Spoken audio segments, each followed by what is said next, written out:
আসসালামু আলাইকুম।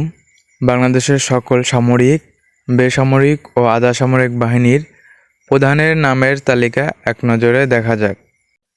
বাংলাদেশ সেনাবাহিনীর সেনাপ্রধানের নাম major general SM. Shafiuddin Ahmed.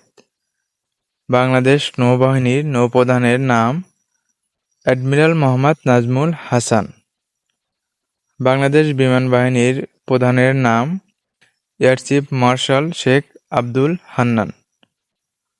Border guard Bangladesh অর্থাৎ BGB major general Mohammad Ashrafuzzaman Siddiqui. Bangladesh Ansar ব্যাটালিয়নের প্রধানের নাম general AKM. Aminul Haque. Bangladesh fire service and civil ডিফেন্সের প্রধানের নাম ব্রিগেডিয়ার জেনারেল মোহাম্মদ মাইনউদ্দিন। বাংলাদেশ কারারক্ষী অর্থাৎ jail police brigadier general ASM. Anisul হক।